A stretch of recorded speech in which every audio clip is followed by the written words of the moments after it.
उधर हॉल में श्रेया, शिवम, करण मौजूद थे और वो चारों लड़के अब हॉस्पिटल जा चुके थे। अभिषेक को भी वहाँ से ले जाया जा चुका था। श्रेया, जिसे करण ने पकड़ रखा था क्योंकि श्रेया अंतरा के पास जा रही थी, जिस वजह से करण को उसे जबरदस्ती पकड़ना पड़ा था।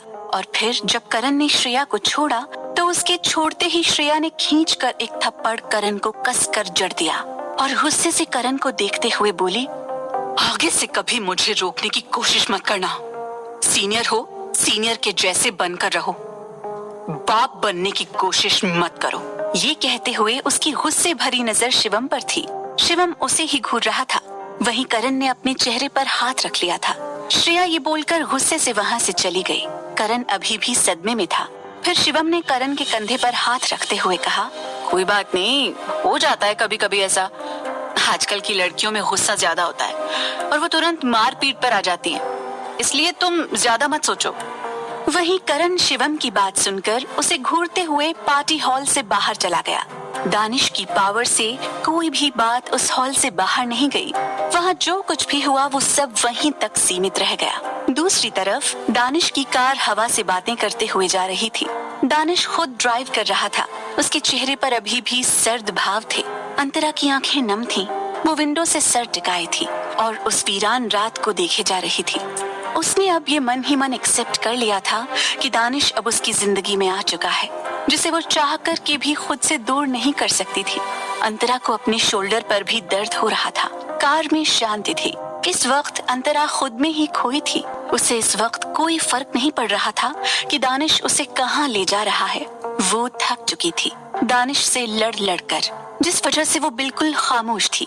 तभी एक तेज ब्रेक के साथ कार रुकी और दानिश कार से बाहर निकला। उसने अंतरा की तरफ का गेट खोलकर उसे कार से बाहर निकाला। अंतरा जब बाहर आई तो खुद को अनजान जगह पर पाकर वो घबरा गई। वो दानिश का प्राइवेट बंगला था, जहाँ वो कभी कभी ही आया करता था। अंतरा के चेहरे की घबराहट देखकर दानिश उसे घूरने लगा। वो फिर उसका हाथ पकड़कर उसे बंगले के अंदर ले जाने लगा। अंतरा ने इस बीच बहुत बार दानिश से पूछा कि वो कहाँ थी, उसे किस जगह ले आया गया था, पर दानिश ने उसका कोई जवाब नहीं दिया। दानिश ने सीधा उसे अंदर सोफे पर लाकर पटक दिया। अंतरा खुद को संभालते हुए दानिश को डर से देखने लगी। वहाँ दानिश के चेहरे पर एक शैतानी मुस्कुराहट थी और वो अंतरा के चेहरे के करीब झुकते हुए बोला, यह आखिरी बार है जो मैंने तुम्हें वार्न किया है, और अगर अब तुमने कोई गलती की तो अगली बार वो होगा जो तुम सोच भी नहीं सकती। Got it?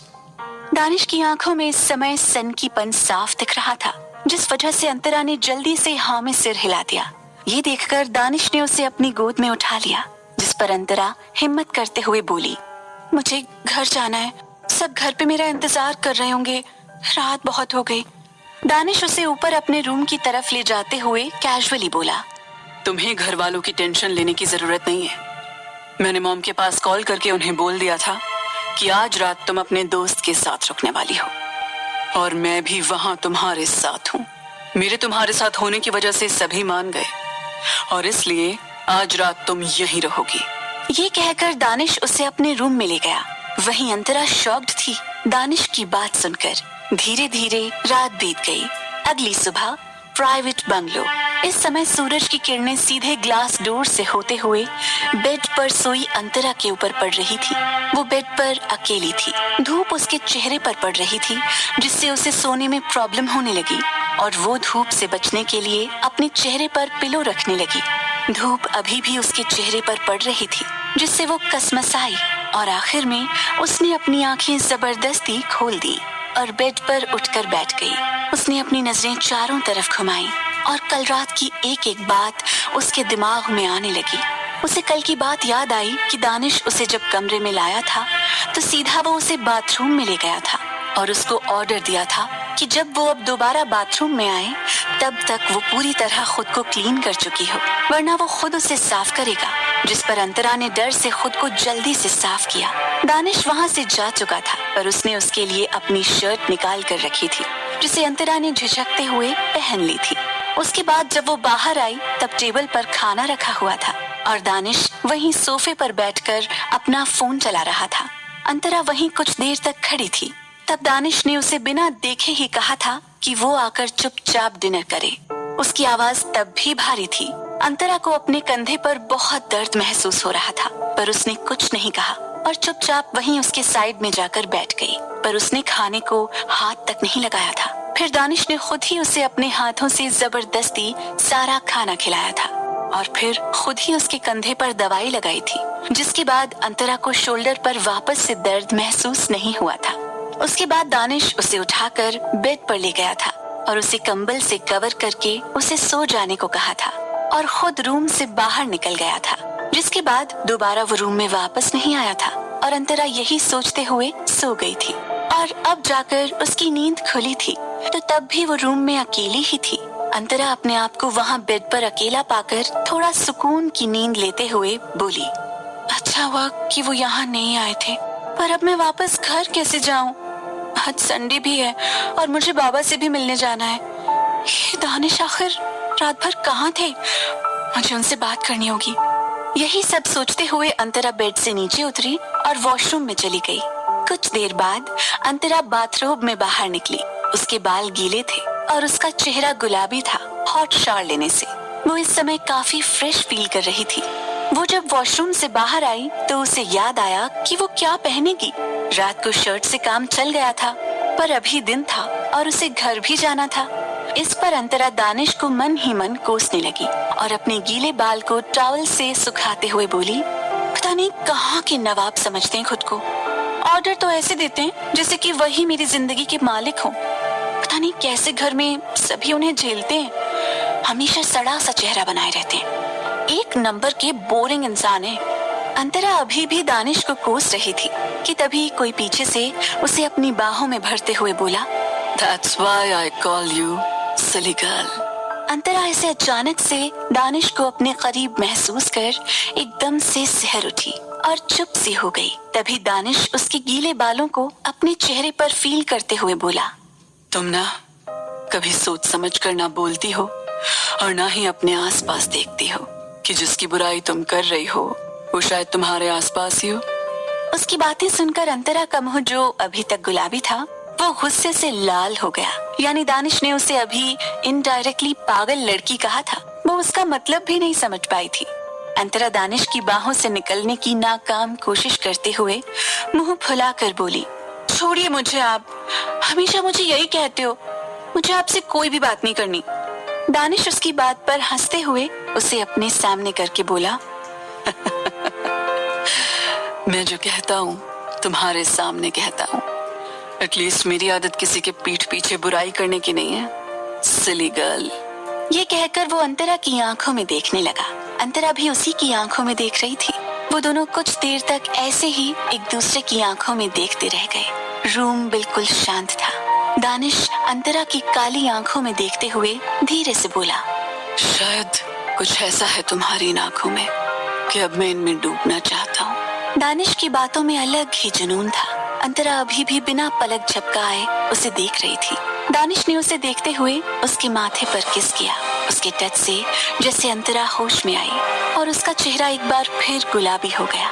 पता नहीं क्यों, पर दानिश की करीबी उसे एक अलग ही सुकून दे दिया करती थी। भले ही वो दानिश से हमेशा दूर भागती थी, उसे खुद से दूर करती थी, पर कहीं न कहीं अब उसे सुकून भी उसी के पास मिलने लगा था। अंतरा ने फिर जल्दी से अपना चेहरा दूसरी तरफ कर लिया। दानिश ने उसकी तरफ बिना देखे कहा, तुम्हारे लिए अभी पहनने के लिए कपड़े मंगवा दिए हैं, तुम क्लोजेट में चली जाओ। और हाँ, अभी एक फीमेल मैनेजर आएगी जो तुम्हें शॉपिंग पर ले जाएगी और मैंने उसे समझा दिया है कि तुम्हें कैसे कपड़े दिलवाने हैं और तुम इसके लिए मना नहीं करोगी। इसमें मुझे कोई भी बहस नहीं चाहिए। दानिश की ये बात सुनकर अंतरा जल्दी से हड़बड़ाते हुए बोली, पर मेरे पास बहुत कपड़े हैं, आपको कुछ दिलाने की जरूरत नहीं है। अंतरा को झिझक सी हो रही थी दानिश से कुछ भी लेने में।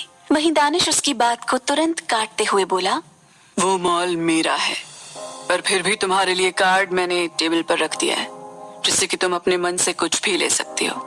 और अब रेडी होकर नीचे आओ, मैं वेट कर रहा हूँ। अंतरा हैरानी से दानिश के शब्दों को सुनती ही रह गई। वो अभी कुछ कहती कि दानिश वहाँ से बाहर निकल गया और वहीं अब दानिश ने जबरदस्ती उसे अपना कार्ड भी सौंप दिया। अंतरा का मन बिल्कुल भी नहीं था कार्ड लेने का, पर दानिश ने उसे ऐसे बोला था कि वो मना ही नहीं कर पाई। एक तो उसने कल ही प्रॉमिस किया था कि वो अब से उसकी सारी बातें मानेगी, तो वो चाह कर भी मना नहीं कर सकती थी। अंतरा ने फिर एक नजर टेबल पर रखे कार्ड को देखा और फिर एक गहरी सांस लेकर क्लोजेट में चली गई, जहाँ ऑलरेडी उसके लिए कपड़े रखे हुए थे, पर उनमें से सभी ड्रेसेस थी जो ना तो कहीं से रिवीलिंग थी और ना ही वल्गर। उनमें पलाजो, सूट और कुर्ती भी थी। अंतरा ने एक एक कपड़े को अच्छे से देखा जो काफी महंगे थे। अंतरा ने उसमें से एक white and black palazzo suit निकाला और उसे लेकर जल्दी से चेंज करने चली गई। कुछ देर बाद अंतरा नॉर्मली रेडी होकर नीचे आई। अंतरा का नॉर्मल रहना ही उसे बहुत खूबसूरत बनाता था। अंतरा नीचे आई तो दानिश उसे डाइनिंग टेबल के हेड चेयर पर बैठा कॉफी पीते दिखा। इस वक्त वो कॉफी पीते हुए अपने फोन में कुछ कर रहा था। अंतरा धीमी कदमों से उसकी तरफ गई तो दानिश बिना उसकी तरफ देखे बोला, बैठो सिली गर्ल। अंतरा उसकी बात पर उससे काफी दूर वाली चेयर पर जाकर बैठ गई, जिससे दानिश की नजर उस पर गड़ गई। अंतरा महसूस कर पा रही थी कि दानिश उसे खा जाने वाली नजरों से घूर रहा था, पर उसने अपनी नजरें नीचे करके चुपचाप वहाँ रखे सैंडविच को अपने प्लेट में लिया और उसे खाने लगी। दानिश ने उसे कुछ देर तक घूरा और फिर चेयर से खड़े होते हुए रूड आवाज में बोला, मैं कार में तुम्हारा वेट कर रहा हूँ, अगले 5 मिनट में बाहर आओ। ये कहकर दानिश वहाँ से उठकर बाहर अपनी कार की तरफ चला गया।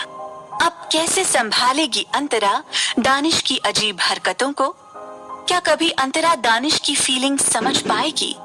जानने के लिए सुनते रहिए वजह तुम हो।